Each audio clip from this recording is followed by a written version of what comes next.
જય માતાજી મિત્રો, તમારા બધાનું અમારા બ્લોગમાં સ્વાગત છે। અને આજે છે હનુમાન જયંતિ, તો અત્યારે અમે જઈએ છીએ કેમ્પના હનુમાનને દર્શન કરવા માટે, હનુમાનજીના। જો આગળ તમને બતાવશું હનુમાનજીના દર્શન પણ છે। આ મસ્ત મજાનો જો નજારો, સરદાર વલ્લભભાઈ પટેલ રાષ્ટ્રીય સ્મારક।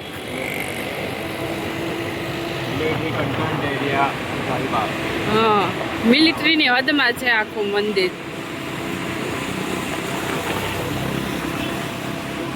અહીંયા છે અંદર મંદિર, અમદાવાદ કન્ટેનમેન્ટ એરિયા। અત્યારે અમે આવ્યા છે કેમ્પના હનુમાનજીના મંદિરે દર્શન કરવા માટે। અત્યારે જો અહીંયા જો પાર્કિંગ છે મંદિરે દર્શન કરવા જવાનું ફર્સ્ટ છે। અત્યારે આવી ગયા છે, એકદમ સરસ મજાનું ડેકોરેશન કર્યું હનુમાન બાપાનું મંદિર। ત્યાં સામે લાઈવ દેખાય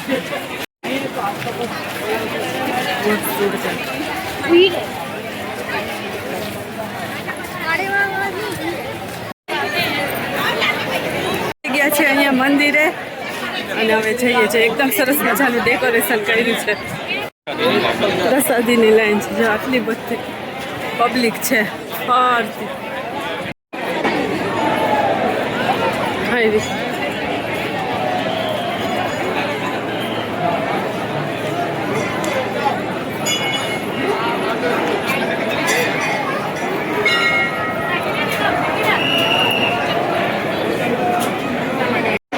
ફરતા રામાયણના બધા પ્રસંગ વર્ણવેલા છે આખા મંદિરમાં। જો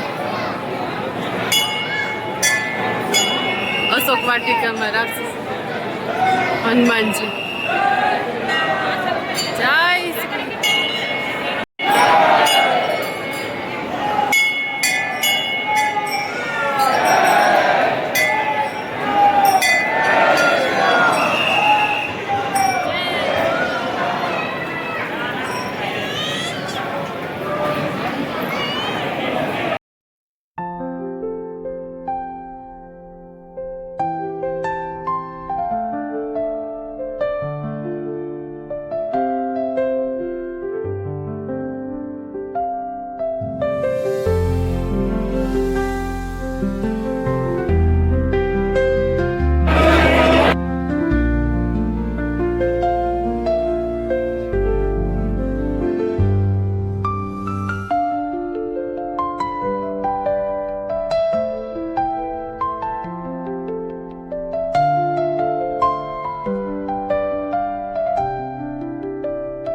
શ્રી દર્શન કરવા આવ્યા ને બહુ જ ટ્રાફિક છે, લાંબી લાઈન છે।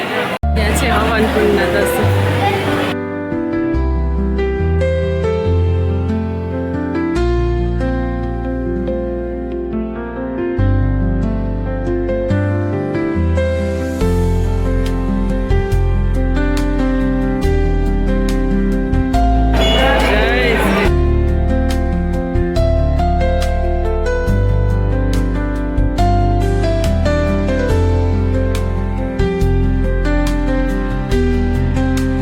પ્રસાદ લઈ લીધો છે હનુમાન બાપાનો। મિત્રો અત્યારે અમે દર્શન કરીને બહાર નીકળી ગયા છીએ। આજે સરસ વહેલા નીકળ્યા તો વહેલા સરસ મજાના દર્શન થઈ ગયા। અત્યારે લાઈન રસ વધી ગયો છે, અમે બહાર આવ્યા ત્યારે, અમે ગયા ત્યારે રસ ઓછો હતો તો સરસ મજાના દર્શન થઈ ગયા। અને ફેરા પણ લીધા, હનુમાન ચાલીસા બોલી લીધા અને પ્રસાદ લઈ લીધો મિત્રો। અને આ બની છે પ્રસાદમાં ચીકી હનુમાન બાપાને। હજી જો એટલી આ પબ્લિક આવે જ છે। આ છે કેમ્પનું હનુમાનજીનું મંદિર, અહીંયા રાખેલી છે ગદા। આ છે હનુમાન દાદાની ગદા।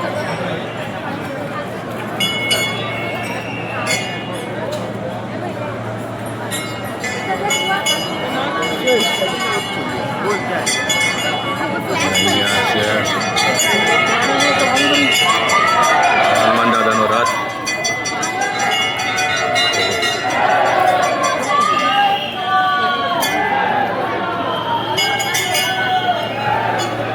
આ હનુમાન દાદાનો રથ છે મિત્રો।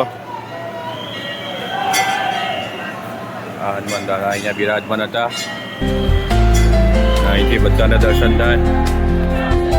તો મિત્રો આ રીતે હનુમાન દાદાની ગદા એમનો રથ બંને હોઈએ. અત્યારે તમને દેખાશે અહીંયા કેટલો ટ્રાફિક જામ થઈ ગયો છે. આ બાજુ પ્રસાદ વેચાય છે અને આ બાજુ મંદિર. અહીંયા લાઈવ દર્શન મૂકેલા છે બહાર સ્ક્રીન ઉપર. અંદર પણ સ્ક્રીન ઉપર દર્શન મૂકેલા છે. બહારની સ્ક્રીન ઉપર દર્શન મૂકેલા છે બાપાના. અને આ મુખ્ય પ્રવેશ દ્વાર. અહીંયા પાણીની સગવડ છે મિત્રો. અને અહીંયા તમને બહાર ખુલ્લું પ્રાંગણ છે.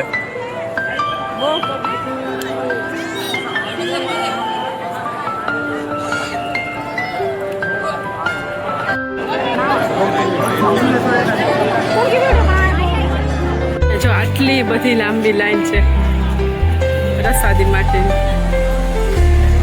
અંદર ચીકીની પ્રસાદી તો આપી, આ તો બીજી પ્રસાદીની લાઈન.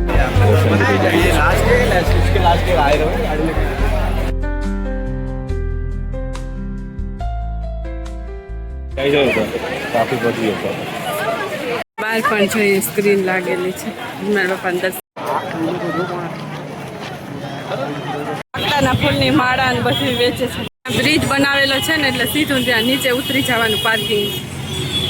ચડવાની આટલી લાંબી લાઈન.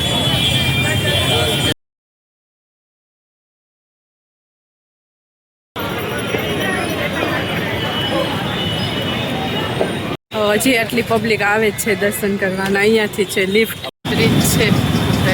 આટલો ટ્રાફિક જામ. હજી જો અત્યારે તો બહુ લાંબી લાઈન છે અંદર જવાની.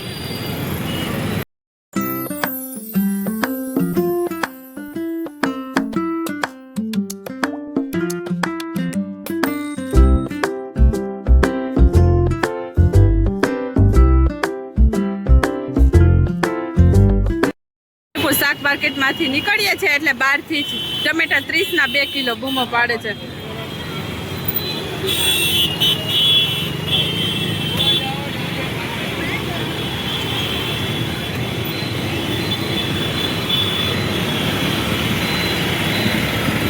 ચોખા બજાર. અત્યારે તો સાંજ થઈ ગઈ, 9 વાગી ગયા એટલે જો વસ્તી થઈ ગઈ. દુકાનો બધી અમુક દુકાન જ ખુલ્લી છે.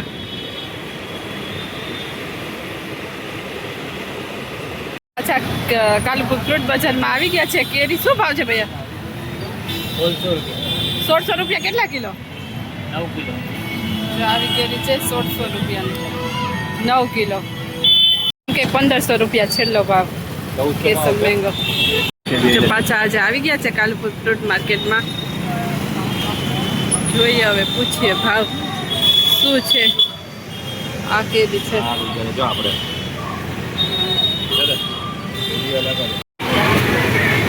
કેરી કેરી દેખાય બધી ફ્રૂટની લારી ઉપર. જો અત્યારે તો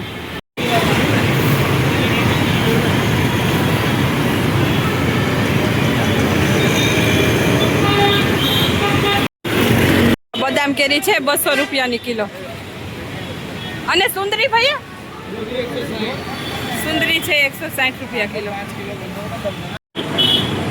આ શું ભાવ પડે? 1700. કેટલા કિલો? 9.5 કિલો. 9.5 કિલો 1700 રૂપિયા. અને આ હાફૂસ 900 રૂપિયાની ડઝન બંને એક જ છે કે અલગ અલગ છે? 900 રૂપિયાની 4.5 કિલો આવે. 900 રૂપિયા ડઝન. બદામ? બદામ 150. બદામ છે 150 રૂપિયાની કિલો. પાછળ છે સુંદરી. એ શું ભાવ છે? 160 રૂપિયા કિલો છે. ગોલા કેરી એ છે 140 રૂપિયા કિલો. જો અહીંયા ફ્રૂટ માર્કેટમાં આવી ગયા છે કેરી લેવા માટે. જોઈએ હવે કઈ લઈએ. આ છે હનુમાન બાપાનો પ્રસાદ, ફૂલવડી અને લાડવા.